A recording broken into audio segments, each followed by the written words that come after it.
So ఈ యొక్క పద్మం మనం చూసినట్లయితే ఈ యొక్క వచనము is the king and having celebration, అంటే ఆయన రాజు మరియు ఆయన ఒక పాప విమోచనకర్త.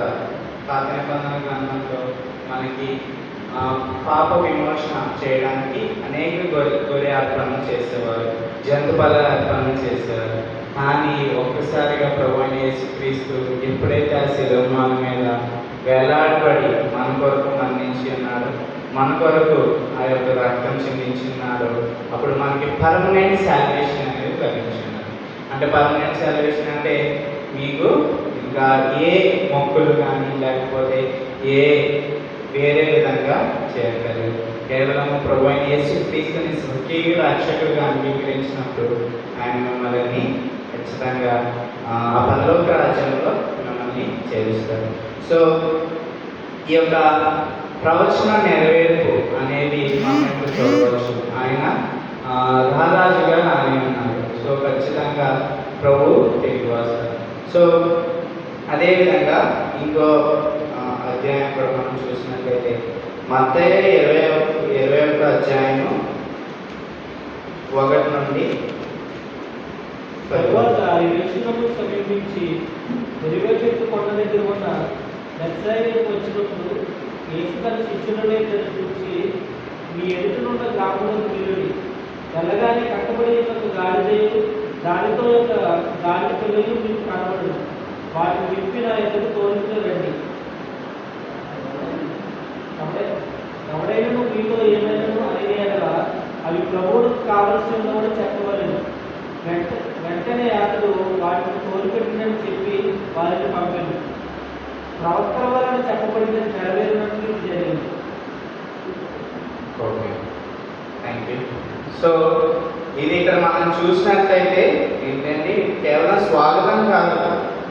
హోసన్నా అంటే ఇప్పుడు మమ్మల్ని రక్షించు అంటే ఒక మార్పుకి అది మనకి తెలియజేస్తుంది. ఒక గొప్ప మార్పుకి స్వాగతం అన్నమాట. ఇశ్రాయేలీలు కేవలము స్వాగతాన్ని పామ్స్ అన్ని వేసి వాళ్ళు స్వాగతించారు. కానీ వాళ్ళు ఏం చేశారంట, ఇక్కడ మనం చూసినట్లయితే వాళ్ళు వస్త్రాన్ని పరిచారు.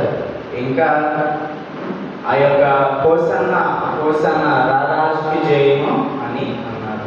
సో ఈ విధంగా ఆ యొక్క పరలోక రాజ్యానికి ఆ యొక్క యెరూషలేము ప్రాంతానికి వాళ్ళు స్వాగతించారు. సో యేసు రారాజుగా వచ్చినప్పుడు వాళ్ళు కొన్ని గమనించలేదండి. అంటే ఈ లోకపు రాజు కింద ఏ విధంగా చూడండి, లోకంలో ఎవరైనా రాజు వచ్చారనుకోండి ఆనాటి కాలంలో ఏ విధంగా వస్తారు, రాయల్గా వస్తారు. ఒక 4-5 బాడీగార్డ్లు ఇప్పుడే వేసుకొని వస్తున్నారు. కానీ అప్పుడు యేసుక్రీస్తు ఏ విధంగా వచ్చిన్నాడంటే గాడి మీద వచ్చిన్నాడు, తాను తగ్గించుకొని ఈ లోకానికి వచ్చిన్నాడు. సో ఇక్కడ మనం చూడవచ్చు యేసుక్రీస్తు అనేది కేవలము ఆయన రాజ్యం, మన రాజ్యం ఏదైతే ఈ లోకమంతా ఉంటున్నదో దాన్ని రక్షించడానికి వచ్చాడు. రోమన్ పరిపాలనలో అక్కడ మనకి కింగ్స్ ఉండేవారు, మొనార్క్స్ ఉండేవారు. కానీ వాళ్ళు ఏంటి, ఈ లోకాన్ని పరిపాలించడానికి, ఈ లోకంలో ఉన్న ప్రజల్ని పరిపాలించడానికి వచ్చారు. కానీ మన ప్రభువైన యేసుక్రీస్తు ఈ లోకాన్నంతా రక్షించడానికి వచ్చారు. సో మానవులుగా ఏమనుకుంటారండి, మాకు చాలా ఇబ్బందిగా ఉంది, ఇశ్రాయేలీయులు ఇబ్బందిగా ఉన్నాం, ఇబ్బంది పడుతున్నాం, దేవుడు అందుకే మమ్మల్ని వచ్చి ఈ యొక్క రోమన్ పరిపాలన నుండి మమ్మల్ని విడిపిస్తాడు అనే ఉద్దేశంతో వాళ్ళు ఉన్నారు. కానీ మనం చూసినట్లయితే యేసుక్రీస్తు ఈ లోకానికి రక్షకుగా వచ్చిన్నాడు. కేవలం ఒక ప్రాంతానికి రాజుగా ఆయన రాడు. సో ఇక్కడ మనం క్లియర్గా చూడవచ్చు, ఆయన ప్రవచనము నెరవేర్పడానికి ఆయన ఈ లోకానికి వచ్చాడు. ఆయన ఈ లోకంలో ఆయనకి పరిచయం అవసరం లేదు, ఎవరితో కొత్త కనెక్షన్స్ అవసరం లేదు. కానీ ఈ లోకాన్ని ప్రభువైన యేసుక్రీస్తుని ఆయన ప్రభువైన యేసుక్రీస్తు మార్చడానికి, మమ్మల్ని రక్షించడానికి ఆయన వచ్చారు. సో ఈ విధంగా భూమిలో స్వాగతము ఆ యొక్క మాటల ద్వారా ఆయనని స్వాగతించారు. కానీ ఆయన త్వరగా రాని ఉన్నాడండి. ఆయన తిరిగి రాని ఉన్నాడు. తప్పగా ఆయన రారాజుగా రానున్నాడు. రాజులకు రాజు, ప్రభులకు ప్రభు అని తన వస్త్రం మీదను తొడ మీదను రాసి ఉన్నాడు. సో మీరందరూ సిద్ధపాటు కలిగి ఉంటారు. సిద్ధపాటు మనసుతో ఉన్నప్పుడు ఆయన్ని అంగీకరించినప్పుడు ప్రభు అయిన యేసుక్రీస్తుని ఖచ్చితంగా ఆయన మిమ్మల్ని ఆ పరలోక రాజ్యంలో ఏదైతే ఇప్పుడు ప్రభు అయిన యేసుక్రీస్తు తన కుడి ప్రార్థన ఆశీనున్నాడు. కానీ మీరందరూ తన తండ్రి యొద్దకు చేరి మిమ్మల్ని నిత్యము ఆయనని ఆరాధించే విధంగా, స్తుతించే విధంగా ఒక ప్రత్యేకమైన యాజక సమూహంగా మిమ్మల్ని ఉంచున్నాను. సో మీరు ఈ లోకంలో ఎన్నో బాధలు పడవచ్చు, ఎన్నో ఆ యొక్క హింసలు ఉండొచ్చు, అశాంతి ఉండొచ్చు. కానీ ఎప్పుడైతే మీరు ప్రభువుని అంగీకరించారో, ఎప్పుడైనా ప్రభువుని యేసుక్రీస్తుని విశ్వసించారో, ఎప్పుడైనా స్వకీయ రక్షకుడిగా విశ్వసించి ఉన్నారో అప్పుడు మిమ్మల్ని ఆయన హత్తుకుని చేసుకున్నాను. సో ఈ యొక్క హోసన్నా అన్న ప్రజలు మళ్ళీ ఫ్రైడే వచ్చేటప్పటికి ఏమైందండి? సిలువ వేయము అని అన్నారు. సో ఏంటి మార్పు? సడన్గా ప్రజల్లో ఎంత మార్పు ఎందుకు వచ్చేసింది అనేది మీకు డౌట్ ఉండవచ్చు. సో ఈ యొక్క హోసన్నా అని నుంచి సిలువ వరకు ఈ యొక్క ప్రయాణం మనం చూసినట్లయితే ముఖ్యంగా అక్కడ ఉన్న ప్రజలు ఆలోచన విధానం వేరేగా ఉంటుంది.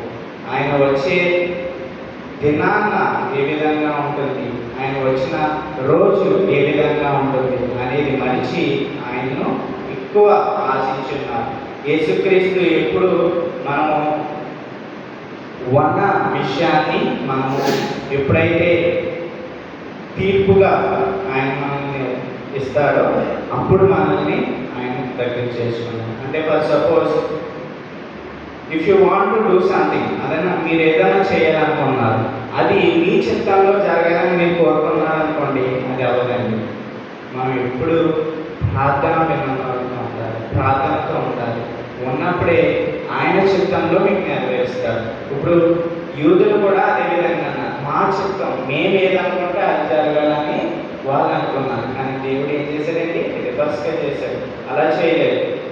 నేను కేవలం ఒక రాజ్యాన్ని కాదు, ఒక వేలాది మందిని రక్షించడానికి ఈ లోకానికి వచ్చి ఉన్నాడని తెలియజేస్తున్నాను.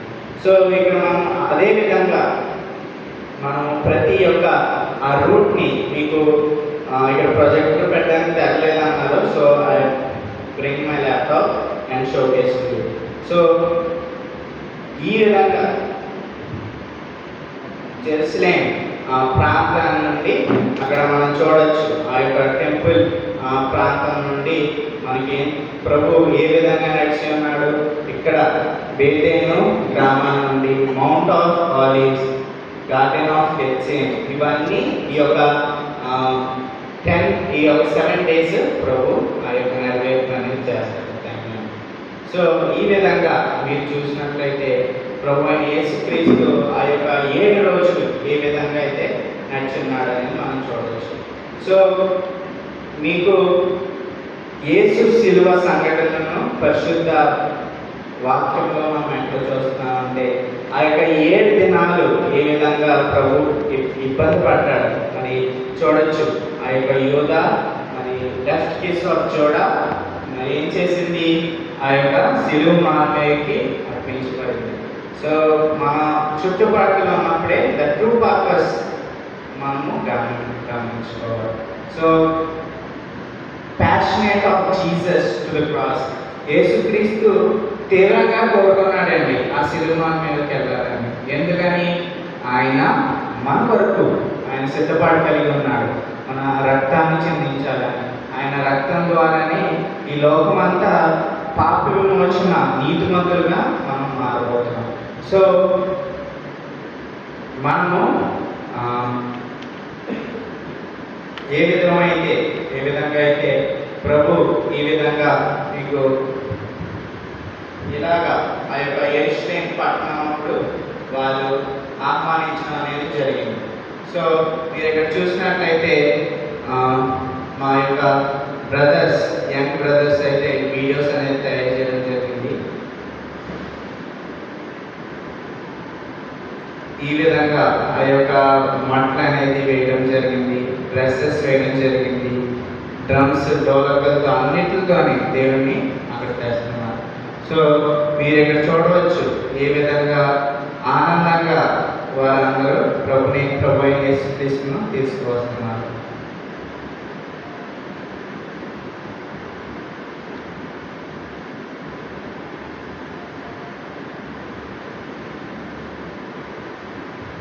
ఈ విధంగా గాడి మీద ఆయన తీసుకొచ్చి ఉన్నారు. సో మనం ఇక్కడ చూసినట్లయితే దేవుడు గాడి మీద వచ్చి ఉన్నాడండి. కానీ ఈ దినాల్లో చాలామంది దేవుని సువార్త వెదజల్లక ఇబ్బంది పడుతున్నారు. ఎందుకు ఇబ్బంది పడుతున్నారు అంటే దేవుని సువార్త చెప్పడానికి వాళ్ళు ఇబ్బంది పడుతున్నారు. కానీ మనం ఎప్పుడైతే ఆయన్ని విశ్వసించేసినప్పుడు, మీరు ఆల్రెడీ బిలీవర్స్ కదండి, ప్రభువుని విశ్వసించారు, కానీ రాబోయే దినాల్లో మరి అనేది వర్తిస్తుంది. So we have to shift from heavenly victory to earthly victory to heavenly victory. ఈ యొక్క heavenly victory అంటే ఏంటి అనేది మనం చూద్దాం. Revelation 7 chapter 9 verse. Revelation chapter 9 verse. 7వ అధ్యాయం 9వ వచనం. అది తరువాత నేను చూడగా, ఇదిగో ప్రతి తరములో ప్రతి ఒక్కరు ప్రజలను ఆయా భాషలు మాట్లాడే వాళ్ళకు వచ్చి ఎవడూ లెక్కింపజాలని గొప్ప సమూహం కనబడదు. వారు తెల్లని వస్త్రములు ధరించుకున్న వారై ఖర్జూరపు మంటలు చేత పట్టుకుని సింహాసనం ఎదుటను గొర్రెల ఎదుటను నిలువబడి సింహాసనాసీనుడైన మా దేవునికి గొర్రె పిల్లలకు మా రక్షణకై స్తోత్రమని మహాశబ్దములు ఎరిగించి చెప్పింది.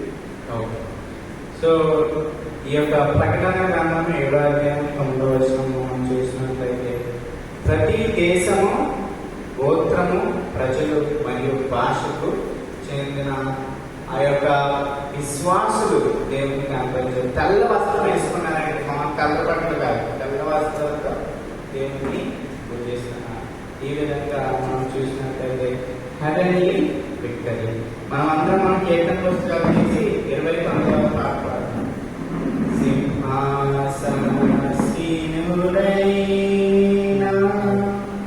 ప్రభువే నా రక్షకుడు, కలుగును గొర్రె పిల్లకు మహిమా స్తుతులు నీకేగా వందన బలము ఘన శక్తి.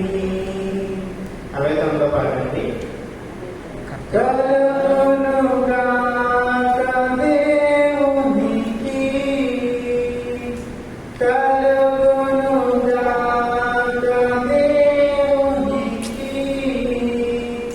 కలుగునుగా దేవునికి. ఆమేన్. రక్షింపబడిన మనము ఐక్యతతో సాగుచును, ఎలుగెత్తి చాటుదము మహిమా స్తుతులు నీకేగా వందన బలము ఘన శక్తి. కలిసి పాడతాను. కలుగునుగా దేవునికి, కలుగునుగా దేవునికి, కలుగునుగా దేవునికి. ఆమేన్. హౌ బ్యూటిఫుల్ కదండి ఈ సాంగ్. ఈ యొక్క సాంగ్ సిగ్నిఫికెన్స్ ఏంటంటే మనము దేవునికే మహిమ కనుక ఆయన వివేకము వందనాలు అనేది మనము తెలియజేస్తున్నాం. సో ఈ యొక్క సిగ్నిఫికెన్స్ ఆఫ్ గాడ్ అనేది మనం చూడవచ్చు. మనము మంటల్లో దేవుని ఆ యొక్క పరలోక రాజ్యంలో కూడా మనం ఆరాధిస్తాం.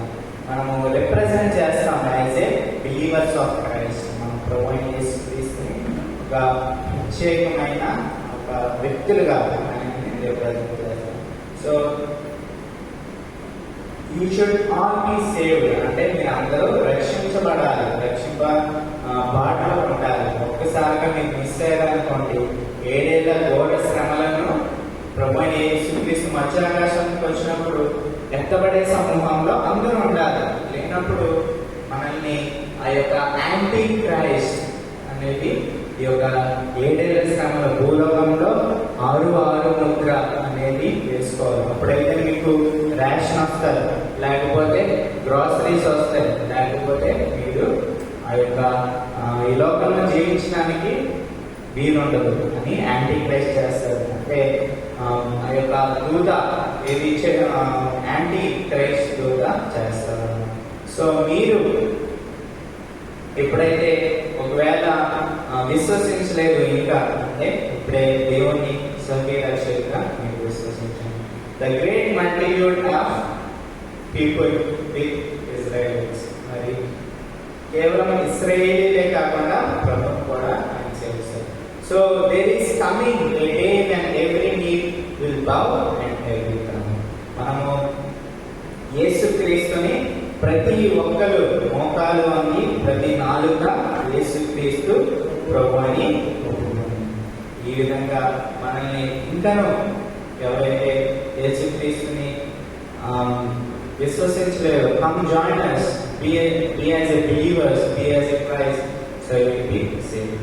సో ఈ యొక్క 7 మాటలు ఎప్పుడైతే 7 ఈ యొక్క పాయింట్స్ మీరు అర్థం చేసుకుని ఉన్నారో తప్పగా యేసు రాజుని మీరు వెంబడించి మిమ్మల్ని ఆయన యేసుని వెంబడించి ఈ లోకమంతా విడిచిపెట్టి ఆయన కొరకు జీవించలాగా మీరు ప్రవేశపడండి, ఆశపడండి. సో అప్పుడు మిమ్మల్ని దేవుడు గొప్పగా దీవిస్తారు. So brothers and sisters, on this morning I would like to say that come join us and believe as Christ. Hosanna, Hosanna is the highest అని ఇశ్రాయేలు ఏదైతే చెప్పి ఉన్నారో అదేవిధంగా మీరు కూడా prepare your hearts, prepare your mind, మీ యొక్క హృదయాలని, మీ యొక్క ఆలోచనల్ని దేవుని పైన ఉన్నప్పుడు ఆయన మిమ్మల్ని స్వాగతిస్తాడు. నా తండ్రి అభివృద్ధి చేయాలంటే ఎవరి ద్వారా అండి? కేవలము యేసు ద్వారానే ఆయన తండ్రి వచ్చాను. So come be as a believers, strong believers of Christ. నిలువెచ్చిన క్రైస్తవులు ఉండకండి. అంటే సాటర్డే పబ్లిక్ వెళ్ళిపోయి అదే మార్నింగ్ సండే మార్నింగ్ సన్నిధికి వచ్చారు కాదు, అలా ఉండకూడదు. నిలువెచ్చిన క్రైస్తవులు అంటే అటు ఇటు కాల్ వేస్తారు, అలా కాదు. Be as a strong believers, then you will be blessed. Share the gospel to your believers. మీరు ఈరోజు వచ్చారు, ఎంతో సంతోషం. మీ ఫ్రెండ్స్ని తీసుకురండి, మీ రిలేటివ్స్ని తీసుకురండి. సో ఈ యొక్క కాల్ అంతా నిండిపోయి మిమ్మల్ని దేవుడు గొప్పగా దీవిస్తారు. So come join us and be as a part of the believers of Christ. So may God bless you all with this wonderful message and దేవుడు మిమ్మల్ని గొప్పగా దీవించి ఆశీర్వదించును గాక. ఆమేన్.